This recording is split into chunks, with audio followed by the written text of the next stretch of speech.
აუ ჯარიმებზე იყო ორი დღის წინ რაღაცა თემა, სხვა თემები ხო ამოდის ხოლმე, ხო და ჩემი Facebook ფრენდები წერდნენ, რომ აი გავწურეთ, დავღალეთ პოლიცია ჯარიმების წერაში. საჩივრებით ღლიან სასამართლოს.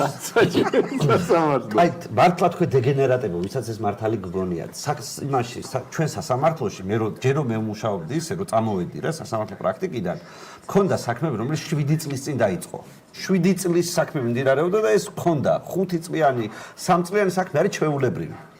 და ამათ გონიათ რომ ბევრ საჩივარს თუ დაწერენ, დაღლიან მურუსიძეს. და მურუსიძე ძალიან შეწუხდება, ახლა ვადა თუ გადააცილა. ხო და რამდენიმე წელი. არა ფინანსთა მისი ნერვიულობს, რომ ზედმეტი შემოსავალი ექნება გაუთვალისწინებელი და არ იცის რა ქნას. ხო. ეცებ ტენდერს მოხდა. ჯარიმისთვის აგროვებენ ფულს, რომ ჯარიმა გადაიხადონ ბიუჯეტი. ხოცებს რომ ფული მიცენ, ამისთვის ფულს აგროვებენ გაჭირებული ხალხისგან. და ვითომ ერთმანეთს ეხმარებიან, მე ესეთი სიგიჟე უბრალოდ არ მინახავს. ნაცვლად იმისა, რომ დაორგანიზო პროტესტი, რომ ჯარიმა არ გადაიხადო. ანუ ისე დაორგანიზო პროტესტი, რომ არავინ ჯარიმას არ იხდიდეს, მაგრამ ეს როგორ უნდა დაორგანიზო ლაპარაკის გარეშე, ქუჩაში ღრიალით.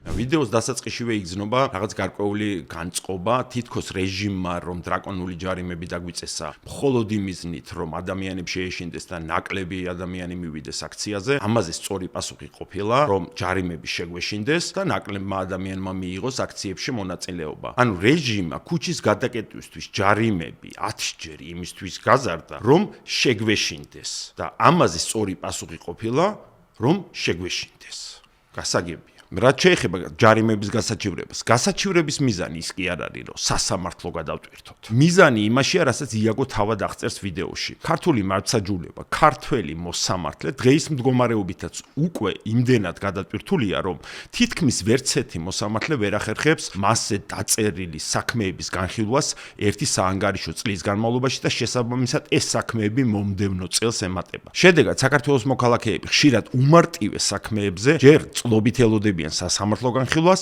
და მერე გადაწყვეტილებას. შედარებისთვის მაგალითად ლიტვაში პირველი ინსტანციის საქმის განხილვა სჭირდება საშუალოდ 83 დღე, ხოლო საქართველოში 273 დღე. ოღონდ ამ შემთხვევაში ეს სისტემური ჩავარდნა, რომელიც ქართულ მართლმსაჯულებას ახასიათებს და საქართველოს მოქალაქეებს არ აძლევს საშუალებას ეფექტურ მართლმსაჯულებაზე კონდეს წვდომა, პროტესტმა საკუთარი ამოცანებისთვის უნდა გამოიყენოს. და ყველა დაჯარიმებულმა მთლიანი ინსტანციის გავლით უნდა გააპროტესტოს მიღებული ჯარიმები. ანუ ჯერ შინაგან საქმეთა სამინისტროში, შემდეგ საქალაქო სასამართლოში და თუ საჭირო იქნა სააპელაციო სასამართლოში. გასაჩივრების პროცესის ამოწურვამდე მოქალაქეს არ მოუწევს დაკისრებული ჯარიმის გადახდა, შესაბამისად რეჟიმი ვერ შეძლებს მაგალითად მისი საბანკო ანგარიშების დაბლოკვას ან მისი ქონების დაყადაღებას. ანუ რაც მეტი საჩივარი შევა პოლიციაში და სასამართლოში, მით მეტი დრო დაჭირდება ყველა ინდივიდუალური საქმის ბოლომდე მიყვანას.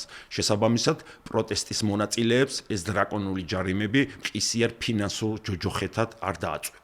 ამასთან ერთად დამხმარე ფონდებს, რომლებიც მოქალაქეების ჯარიმებს იხდიან, მეტი დრო ექნებათ ფინანსური რესურსის მობილიზებისთვის, რაც საბოლოოდ გაუმარტივებს მოქალაქეებს ჯარიმებთან გამკლავებას და დაეხმარება პროტესტის გაფართოებას. ანუ ეს არის ძალიან გონივრული და ლეგიტიმური გზა, რომლითაც პროტესტი ჯარიმების წინაღობას გადალახავს და არ დაიშლება. ანუ ეს სასამართლო აქტივიზმის კლასიკური ფორმაა, რომელიც არაერთგან ეფექტურად გამოიყენება. ძალიან სახასიათოა, რომ სასამართლოში მუშაობის პირადი გამოცდილებაც არ იყო იაგოს ამ ძალიან მარტივი ტაქტიკის გასააზრებლად. თუმცა უფრო მნიშვნელოვანი და მძიმე ამბავია, პოლიტიკური ლიდერი რომ იმ ადამიანების დემოტივირებით და აგდებით არის დაკავებული, რომლებიც ძალადობის, წამების, დაშინების, შეურაცხყოფის და ჯარიმების მიუხედავად საკუთარი სინდისის კარნახით 3 თვის განმავლობაში ყინვასა და სუსხში იკრიბებიან და ამ ქვეყნის გადარჩენას ცდილობენ. მაშინ როცა თავად იაგო ამ ადამიანებს ნიშნის მოგებით საცივში თავის ჩაყოფას უწინასწარ მეტყველებთ. რაც შეეხება იაგოს რჩევას, რომ პროტესტმა ჯარიმები მაქსიმალურად უნდა აირიდოს,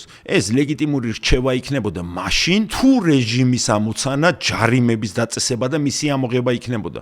მაგრამ რეჟიმის ამოცანა პროტესტის დასუსტება და დასრულება. შესაბამისად, ის ყველა შემთხვევაში ადაპტირდება, რაც შემიძლია ჩემთვის და ჩემს ირგვლივ მყოფი უამრავი ადამიანისთვის უსაფუძვლოდ გამოწერილი ჯარიმებით დაგიდასტუროთ. შესაბამისად, პროტესტს რჩება ორი გზა. ან ჩვენ უნდა დავრჩეთ სახლში რისთვისაც რეჟიმი მადლობას გვეტყვის, ან უნდა ვისწავლოთ ჯარიმებთან ეფექტური გამკლავება, რის ლეგიტიმურ გზებსაც იაგო სწორედ ამ ვიდეოში დასცინის. პროტესტის მონაწილეებს კი ვეტყვი, რომ არსებობს ჯარიმებთან გამკლავების ეფექტური გზა, რომელსაც მითითებულ ვიდეოში დეტალურად მიმოვიხილავ და შეგიძლიათ გაიცნოთ.